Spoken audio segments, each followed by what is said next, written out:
Hello అందరికీ welcome to Lasya అభిరుచులు. ఈరోజు నా రెసిపీ వచ్చేసి కోకోనట్ లడ్డూలు అన్నమాట. 10 నుంచి 15 రోజులు నిలువ ఉంచే ఈ కోకోనట్ లడ్డూలు పచ్చి కొబ్బరి బెల్లంతో సాఫ్ట్గా జ్యూసీగా వచ్చేలా ఎలా చేయాలో ఈ వీడియోలో చూపిస్తాను.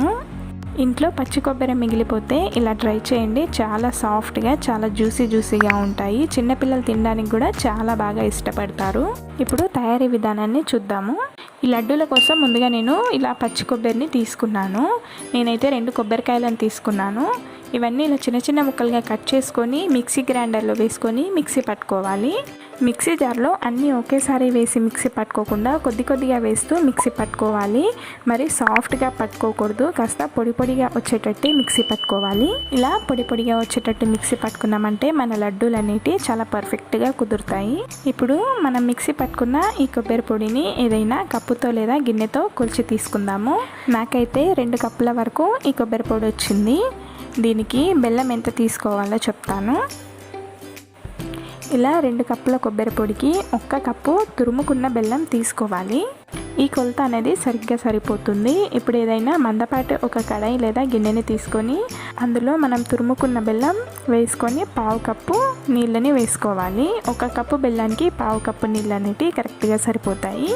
ఇప్పుడు స్టవ్ మీద పెట్టి బెల్లం అంతా కరిగిపోయేంత వరకు ఉడికించుకోవాలి. హై టు మీడియం ఫ్లేమ్లో పెట్టుకొని బెల్లాన్ని పూర్తిగా కరిగించుకోవాలి. బెల్లం అనేది పూర్తిగా కరిగిపోయిన తర్వాత ఏవైనా డస్ట్ లాంటిది ఉంటే వడకట్టి తీసుకోవాలి. నేను తీసుకున్న బెల్లం మంచిది కాబట్టి అందులో ఎలాంటి డస్ట్ లేదు, అందుకే నేను వడకట్టి తీసుకోవట్లేదు. ఇప్పుడు ఈ బెల్లాన్ని మనము ఓ తీగ పాకం వచ్చేంత వరకు ఉడికించుకోవాలి. స్టవ్ని హై ఫ్లేమ్లో పెట్టకుండా లో టు మీడియం ఫ్లేమ్లోనే పెట్టుకొని ఉడికించుకుంటే మీ పాకం అనేది చక్కగా వస్తుంది. హై ఫ్లేమ్లో పెట్టి ఉడికించుకున్నామంటే బెల్లం అనేది మాడిపోతుంది. మీడియం ఫ్లేమ్లో పెట్టి ఉడికించుకున్నామంటే 7-8 నిమిషాల్లోనే పాకం అనేది రెడీ అయిపోతుంది. ఇప్పుడు పాకం వచ్చిందో లేదో ఒకసారి చెక్ చేసుకుందాము. గరిటెకున్న బెల్లం పాకాన్ని ఇలా వేళ్ళతో తీసుకొని వేళ్ళ మధ్యలో ఇలా టచ్ చేసి చూస్తే ఇలా తీగ పాకంలా రావాలి. ఇలా పాకం వస్తే సరిపోతుంది. మరి బాగా ఉడికించాల్సిన అవసరం లేదు. ఇంతకంటే ఎక్కువ పాకం పట్టుకున్నామంటే లడ్డూలు అనేవి చాలా గట్టిగా వస్తాయి. ఇప్పుడు ఇందులోకి మనము మిక్సీ పట్టుకున్న కొబ్బరిని ఇందులో వేసుకొని అంతా బాగా కలుపుకోవాలి మిక్స్ అయ్యేలాగా. కొబ్బరి పొడిని వేసుకునేటప్పుడు స్టవ్ని లో ఫ్లేమ్లో పెట్టుకొని ఈ కొబ్బరి పొడిని బెల్లం పాకంలో వేసుకోవాలి. వేసుకొని ఇదంతా బెల్లంలో బాగా మిక్స్ అయ్యేటట్టు స్లోగా కలుపుకోవాలి. ఈ బెల్లం పాకంలో కొబ్బరి పొడిని వేసాక ఇది కాస్త గట్టి పడుతుంది. ఇలా లో ఫ్లేమ్లో పెట్టి కలుపుతూ ఉండగానే కాస్త పలచబడడం స్టార్ట్ అవుతుంది. అప్పుడు స్టవ్ని లో టు మీడియం ఫ్లేమ్లో పెట్టుకొని ఈ మిశ్రమాన్ని దగ్గర పడేంత వరకు ఉడికించుకోవాలి. ఇది ఒక 5-6 నిమిషాల్లోనే దగ్గర పడిపోతుంది.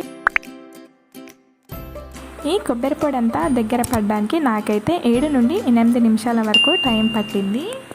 లడ్డూలు కట్టుకోవడానికి ఈ రెసిపీ రెడీ అయిందో లేదో తెలుసుకోవాలంటే ముందుగా కొద్దిగా ఇలా మిశ్రమాన్ని చేతిలోకి తీసుకొని ఇలా లడ్డూలా చుట్టుకుంటే లడ్డూలా రావాలి. అప్పుడే మన లడ్డూలకు ఇది రెడీ అయిపోయినట్టే. నాకైతే ఇలా పర్ఫెక్ట్గా కుదిరింది. ఇప్పుడు ఇందులోకి 1 టేబుల్ స్పూన్ అంతా నెయ్యిని వేస్తున్నాను. ఇది జస్ట్ ఆప్షనలే, మీకు ఇష్టం లేకపోతే స్కిప్ చేసేయచ్చు. అలాగే ఫ్లేవర్ కోసం 1/4 టీ స్పూన్ అంతా యాలకుల పొడిని కూడా వేస్తున్నాను. ఇవి వేసుకున్న తర్వాత అంతా బాగా మిక్స్ చేసుకొని స్టవ్ని ఆఫ్ చేసుకోవాలి. ఇది కాస్త చల్లారేంత వరకు పక్కన పెట్టుకోవాలి. ఇలా చల్లారిన తర్వాత లడ్డూలు కట్టుకోవాలి. చల్లారడం అనేది పూర్తిగా కాదు, కాస్త గోరువెచ్చగా ఉన్నప్పుడే ఇలా లడ్డూల్ని కట్టేసుకోవాలి. చూడండి లడ్డు అనేది ఎంత చక్కగా కట్టడం వస్తుందో. మీకు ఇలా లడ్డు కట్టడం రాకపోతే పొడిగా అయిపోతే కాస్త నీళ్లు చిలకరించి మళ్ళీ 1 నిమిషం స్టవ్ మీద పెట్టుకొని ఉడికించుకుంటే సరిపోతుంది. అప్పుడు మీ లడ్డు అనేది పర్ఫెక్ట్గా కుదురుతుంది. ఇలా చేసుకున్న లడ్డూలు 10 నుంచి 15 రోజుల వరకు నిలువ ఉంటాయి పాడవకుండా. చిన్నపిల్లలైతే చాలా ఇష్టంగా తింటారు. బ్లడ్ లాస్ ఉన్న వాళ్ళు రోజు ఈ లడ్డుని తీసుకున్నారంటే వాళ్ళ బ్లడ్ అనేది చాలా తొందరగా ఇంప్రూవ్ అవుతుంది. నా వీడియో మీకు ఎలా అనిపించిందో కామెంట్ చేయండి. ప్లీజ్ నా వీడియోని ఒక లైక్ చేయండి. అలాగే నా ఛానల్ని సబ్స్క్రైబ్ చేసుకోండి.